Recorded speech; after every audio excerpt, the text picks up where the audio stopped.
We can now detect Alzheimer's disease up to 15 years before the first symptom appears, using a $200 blood test. But this diagnostic triumph has inadvertently broken the clinical pipeline meant to treat it. For decades, the human brain was treated as a sealed biological server. Analyzing its degradation required late-stage, highly invasive diagnostic hardware. Specifically, patients had to undergo costly positron emission tomography, PET scans, or cerebrospinal fluid analysis via a lumbar rupture. Because of the physical toll and expense, these modalities were restricted to symptomatic patients. By the time they were tested, their neural networks had already suffered irreversible dendritic and axonal damage. Highly precise plasma-based fluid biomarkers are decoupling neural monitoring from that heavy hospital infrastructure. The specific biochemical indicator driving this change is phosphorylated tau at threonine 217, known as p-tau 217.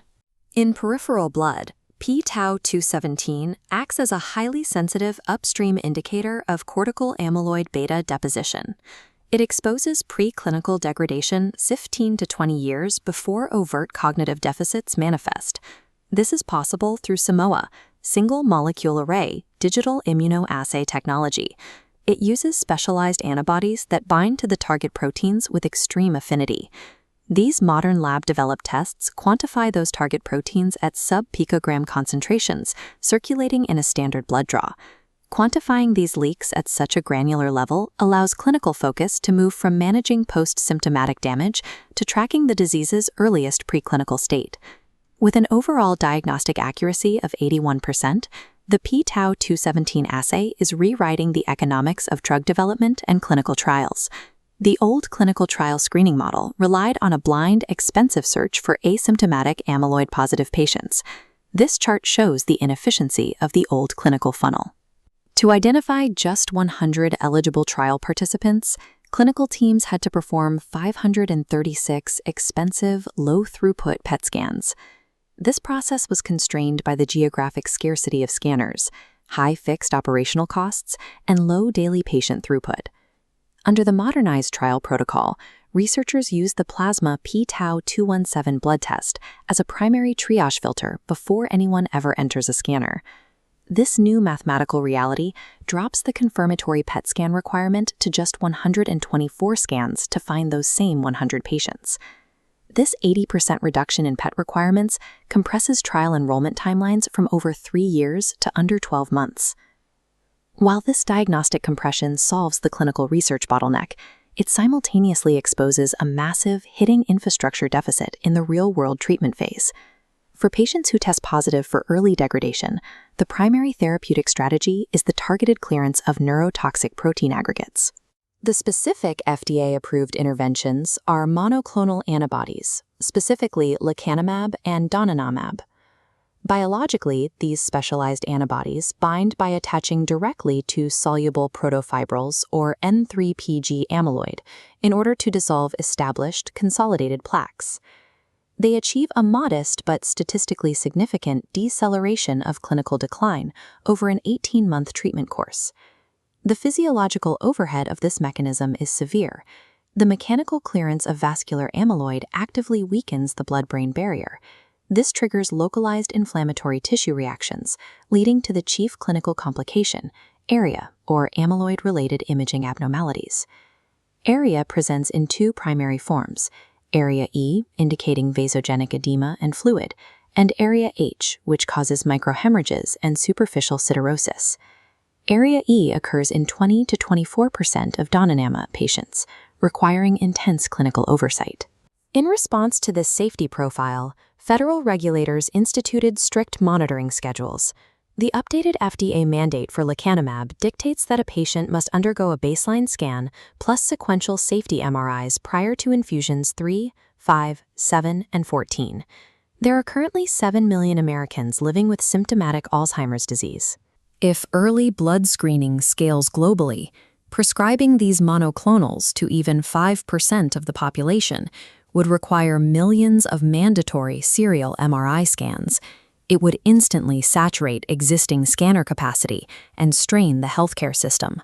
The pharmaceutical industry attempted to bypass the MRI bottleneck entirely by targeting metabolic and neuroinflammatory pathways with standard oral drugs. The most notable attempt was Novo Nordisk's EVOKE and EVOKE Plus Phase 3 trials for oral semaglutide. The trials evaluated 3,808 patients with early-stage symptomatic Alzheimer's over a 104-week period.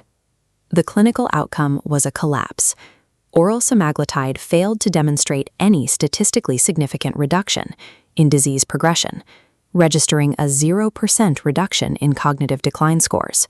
The forensic deconstruction of this failure isolated the primary physiological barrier: severe pharmacokinetic limitations regarding brain penetration. This visualization shows the discrepancy. Despite daily dosing, the drug achieved a cerebrospinal fluid to plasma ratio of only 0.4%. Systemic biomarker modification was successful outside the brain, with peripheral inflammation dropping by 30%. Inside the brain, the divergence was clear. Central biomarkers for tau and neurodegeneration improved by less than 10%, failing to reach clinical significance. Peripheral plasma biomarkers confirming ongoing axonal damage, specifically GFAP and NFL, actually elevated by 5 to 7% over the 104 weeks. Metabolic weight loss pathways alone fail to alter cognitive trajectories once structural proteopathic degradation has commenced. The industry is forced back to complex, hard-to-scale neurological interventions.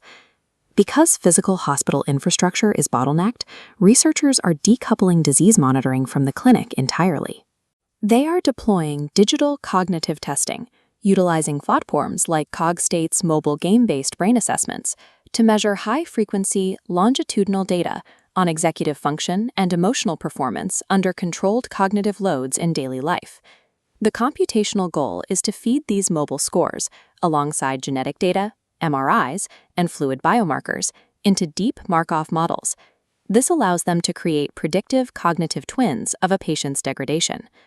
Doing this requires massive datasets, which hits a strict international legal barrier: data privacy laws, specifically HIPAA and GDPR. For legal compliance, institutions cannot copy, pool, or transfer raw, record-level patient data into a single centralized global database for machine learning.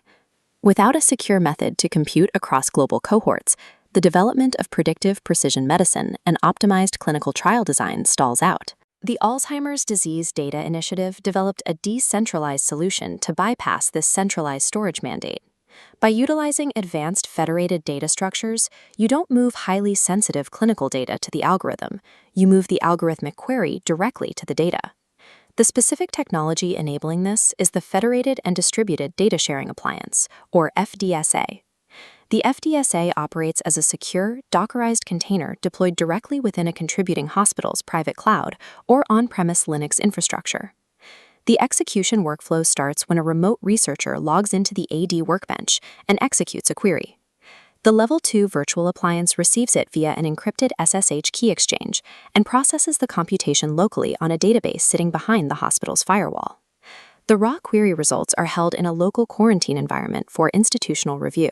Finally, only mathematically aggregated, approved results, stripped of all raw patient records, are released back to the researcher's airlocked workspace. Managing Alzheimer's requires the integration of these systems: sub-picogram diagnostics for detection, digital tracking for real-world monitoring, and federated data architectures to facilitate the modeling of effective interventions across global borders.